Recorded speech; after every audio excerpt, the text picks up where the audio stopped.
Hello, I'm Michael Bichea, Distinguished Professor of Journalism at Iowa State's Greenlee School, and this is a presentation about reporter arrests. I'll give you a little bit about my background in the left panel, my journalism experience, my publishing record, and my contact data. The presentation will show how cameras have documented social ills in society. We're going to review reporter arrests in recent George Floyd-related protests, cite legal ramifications associated with constitutional rights. That would be the First Amendment, the 4th and 14th. We're going to document how cameras and wireless technology has caused a power shift affecting the authority of police and the practice of journalism. Then we'll make some recommendations for general education and for reporters covering protests. Protest arrests keep happening. US Press Freedom Tracker gets updated almost daily.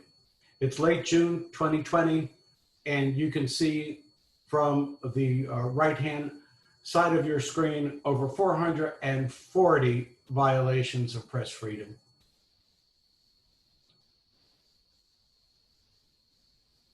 Reporter arrests have happened in Des Moines. That is about 35 miles south of Ames, where Iowa State is located. And I would like to play this video of Katie Atkins, Des Moines Register reporter, and what happened to her during a George Floyd-related protest. You can get this on Twitter. And she says, here's me getting pepper sprayed. Okay. There's officers over here. Officers over here. People have started running. I'm pressed. I'm pressed. I'm with the register. I'm with the register. Shelby and I are with the register. I know I'm pressed. I'm pressed. I'm pressed. I'm pressed. I'm pressed. I'm going. I'm pressed. I'm pressed. I'm going. I'm pressed. I'm with the Des Moines Register. I'm going. I'm with the Des Moines Register. I'm going. I'm with the Des Moines Register. I'm with the Des Moines Register. I'm going.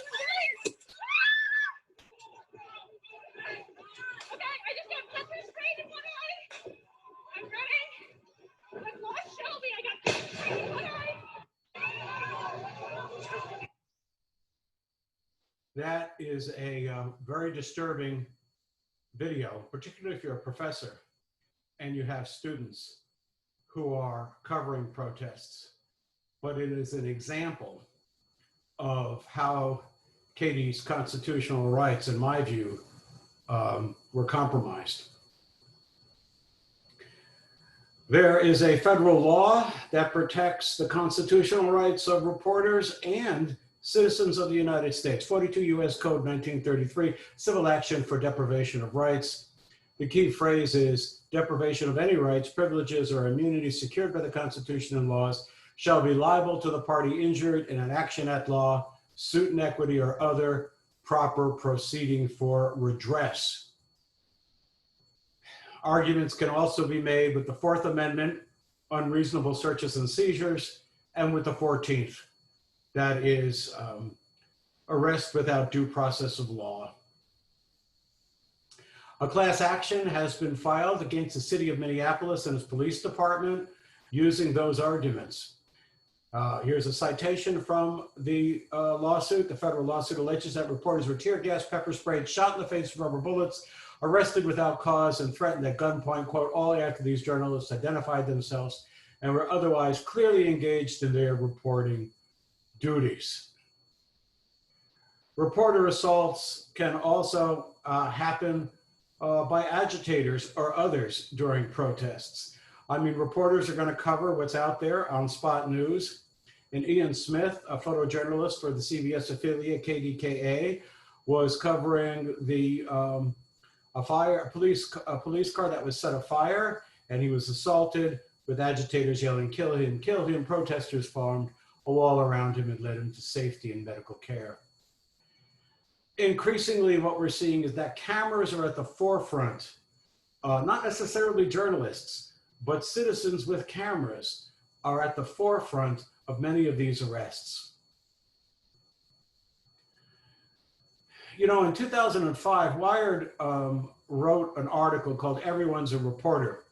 The language is a bit antiquated. When man bites dog, who's the first to report it? Don't assume it's your local paper or CNN. These days, our man on the street, antiquated language, is often a swarm of amazingly prolific non-professionals posting up to the minute stories and pictures of breaking news from their laptops. That's from Wired in 2005.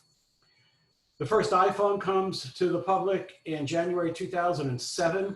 It has a desktop that's very much like a laptop. It has Google Maps, but most importantly, there's an iPhone app for YouTube. Right now with YouTube, we're looking at 2 billion YouTubers in 2020. The public used to rely on reporters to cover spot news, but increasingly it is the public that is enabling everyone to see many of the social ills that reporters typically cover. Racism has always existed in the United States, but now people were documenting it increasingly with their cell phones. So it begs the question, what makes a journalist, the person or the device? An interesting thing happened in 2013, part of media history, when Mandy Wright, a Detroit Free Press photographer, was covering an arrest on the street. And she herself was arrested. There was a tussle over her iPhone. And then when she was released from jail and given back her iPhone, she discovered that the memory card was missing.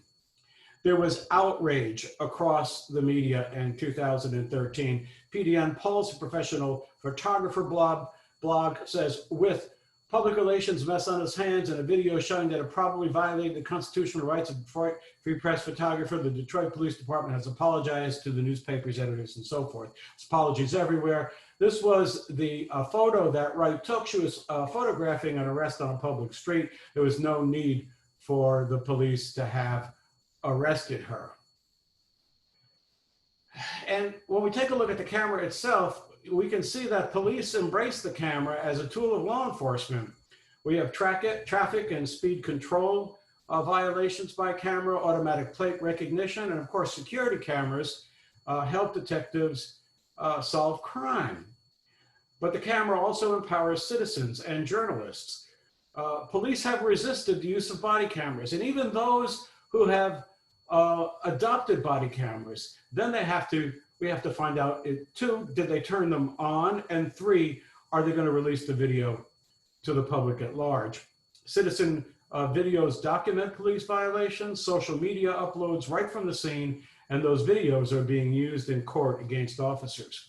There have been immense advantages in technology. In 2013, when Wright was arrested, she had an iPhone 5, which had an 8-megapixel camera.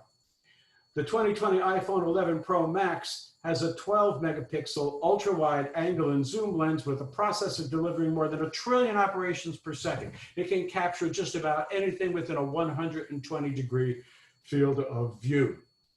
Moreover, 80% of Americans have cell phones, and 45% of those are iPhones, with its popular demographic being users age 18 to 34. The phone serves as a telegraph, with messaging, of course, it's a telephone, a radio station, television station, blogging, live streaming, film crew, multimedia, all of the above. Everything in mass communication history can be done with that powerful device.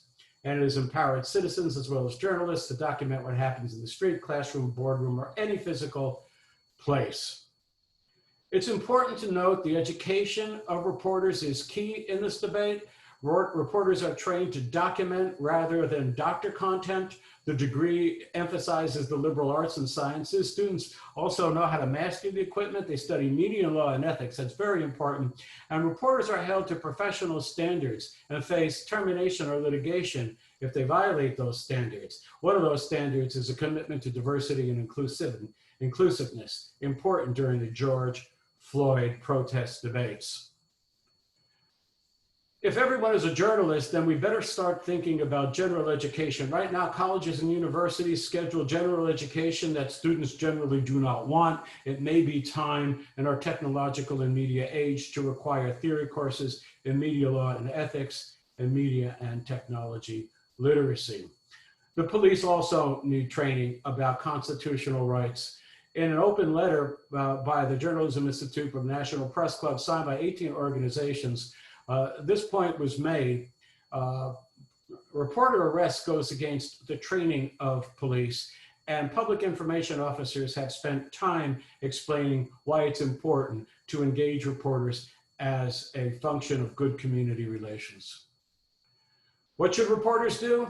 This may or may not work, but before any protest, reporters should approach officers and show their credentials, promise to follow any safety order, note that they're there to do their jobs, reference First Amendment freedoms, and document any police action to the extent possible. Do not resist arrest, ask for medical treatment if necessary, and inform your editors immediately.